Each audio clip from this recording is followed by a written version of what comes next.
the thing is, you just said, can we agree that there's no God in marriage? And then you don't have to agree. Part of the past. If you go back and you look at the English, this has all been there. People were getting their heads chopped off. The Crusaders were doing their things across countries, and they were spreading Christianity through threats and violence. What does that have to do with anything? Now, that's what you're trying to uplift. That's what you're trying to uphold. I don't even know what the hell you're talking about. You wouldn't know what I'm talking about. I don't. That's where you're lacking. I have no so idea. Catch up. You're sitting What across does the from me. Crusades have to do with divorce? That was when your holy marriage was the best marriage that you're trying to go to. Now, listen. In the 1950s? So what he's saying is you can't romanticize the past. If you weren't there, you don't know. You can speculate based on evidence, but I'm going to be honest, guys. I don't want to be a farmer. And if I was born in the 1950s, I would have to be a farmer. Were we crusading in the 1950s? No. What the hell are you talking about? You talked about the institution of marriage for 2,000 years. Yeah. Sir, do you need me to catch you up on what you're talking Yeah, about? but You're having trouble keeping up with me. Do you know what You're marriage was having like trouble 50 years keeping up ago? with me. You said 2,000 years ago. Truly, and your I told you intellect is 2,000 dizzying. years ago, they were chopping people's heads off. Which has what to do with anything? I need you to catch up with me, sir. Okay. If you want to take things back to the past, you have to accept everything as the past. You can't just cherry pick. Now, here's the thing. You're cherry picking. If you want to take things back to tradition, take it all the way back. Why stop at the 50s? Take it back to the 1890s. What you're saying right now is so incoherent. I actually don't even understand it. Well, that's what, listen, when you're running out of bullets. No, that made sense to me. It's because we have a tendency as people to romanticize different eras, but it doesn't really matter. Like it's kind of a useless conversation because we're alive today. There's pros and cons of every generation. The 1950s, my husband probably would have died in the war, or I'm working on a farm. Screw that. I want to be a streamer. Sorry. Yeah. Running out of bullets. The last thing you do is the shame. All right. Listen, I'm not even trying to shame you. It's just incoherent. I need you to catch up with me. Okay, catch me up. Just say you're lacking if you can't keep it up. It's all right. Now here's the problem. It's incoherent. Here's the problem. Here's the problem. I don't know what to tell you. Here's the problem you're having. 2,000 years ago, they were chopping heads off. Who gives a shit? Listen, what does that have to do with anything? You said 2,000 years ago. I'm coming up with yours. Your holy religious 2,000 years ago. It's been a part of the institution. What does that have to do with this? Exactly. Here's the problem. You're cherry picking. Cherry picking what? Listen. I'm listening. I'm going to slow you down.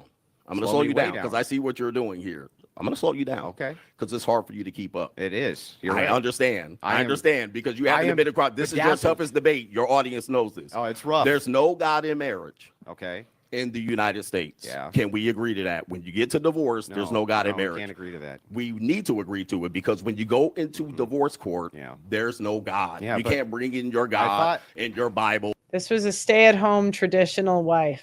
You're here. Okay. Thank you. I filed a motion for temporary orders on 3 different specifics. One is to have John vacate our marital home. Secondly, for the court to accept my proposed parenting plan. And thirdly, to have a court order Okay, so someone's saying in the chat, they're saying history is relevant. And this is kind of how people get manipulated, not always intentionally. Okay, if the women in the 50s were a certain way, does that matter to the women you have to pick from today? No, it doesn't matter. It doesn't matter if things were once one way, if they are one way today. that John paid child support and spousal maintenance. We've been married for 16 years. I have been the at-home mother to our 5 children and have homeschooled them for the last 9 years. I also manage the majority of our children's extracurricular activities, which includes their involvement in Boy Scouts, orchestra, piano lessons. Recently, my boys are now involved in a hunting certification class, and I often carpool for my son's Irish dance class. I have chosen our children's pediatrician, settlement, or...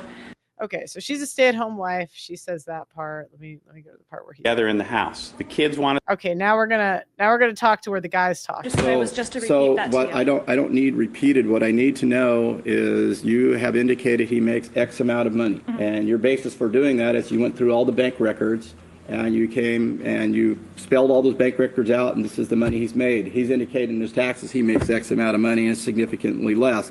I want to know what the difference between the two of you is. That's it.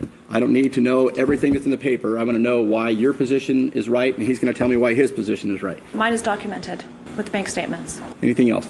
No. To try to summarize what's going on, she's unhappy in the marriage. That's what she wants is a divorce. We're one big happy family. We work together. She just moved out of the big bed 2 or 3 months ago, and we get along fine. There's no danger. There's no abuse. My business is integral to staying in the house because there is all the inventory, which she also didn't mention, and all the UPS. What's the inventory? The suits. I'm a custom tailor, so there's all kinds of things in the office. The whole bedroom is full of feral apparel. It's very disruptive to move it anywhere. We do just fine together in the house. The kids want us to stay married. Everything works just fine as it is, and I would submit that to try to break this up or do something or make a decision today would not be wise. I would petition that we have an evaluation done for our family with a social worker, a master's in social work, to help us find out what really is in the best interest of the children versus breaking this up, which I propose. Okay, so long story short, he gets kicked out of the house. He's a custom suit designer with a housewife, Catholic guy. He like sent me his footage, and yeah, and now he's getting kicked out of his marital home. The audacity. Okay.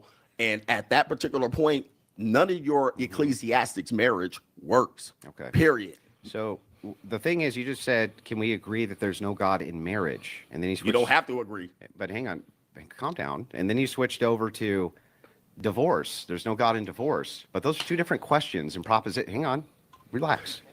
The second thing is that me saying that what made marriage a great institution is this whole Sky Daddy character, and that the institution has been in place for 2,000 years, and it's been, hang on, calm down. 2,000 and it's years. been a strong institution. I'm not actually sure how tying in. You gotta let men know what they get out of this, because all the churches, they're going to be dead by the end of the century because they just cannot tell men like what they're going to get out of this. That at the time they cut people's heads off, what that has to do with the fact that in the 1950s and 40s, you still had 95% of these marriages staying together. This is not ancient history. This is not even early American history. Hang on. That's in your grandfather's lifetime, basically. And this, by the way, that was the case for black marriages as well. Very strong institutions. Correct. But all of those institutions were that way because they followed that whole Sky Daddy thing. Correct. They were like, oh, that Sky Daddy's going to smite us if we don't. And so what you do here is you're giving the classic. I don't think women have ever feared God. But I think it's more, like women. Sorry, I just don't believe women ever have had the fear of God in them. Eve didn't fear God, but it was more pragmatic. Women had to stay with beta bucks back then. It's not like we wanted to. We'd rather die than be with beta bucks, but we had to then. Progressive argument, which is, well, guys, it is true that it's a great institution, and it is true it's the best place in the world to have children for the continuation of the species. And also, it's fantastic for men's health. It's fantastic for their mental health. It's great for them in almost every way. But that divorce thing is real bad. And I counter. You're right. That divorce thing is real bad. We have now a center of agreement. But now we're going back to the marriage in the West thing, which is that whole great institution problem. Well, if we agree that what made it good, which you just did, is, hey, that Sky Daddy guy, and then I point out that right now you can still utilize that Sky Daddy guy for an ecclesiastical marriage outside of the state. Hang on. And women don't fear God.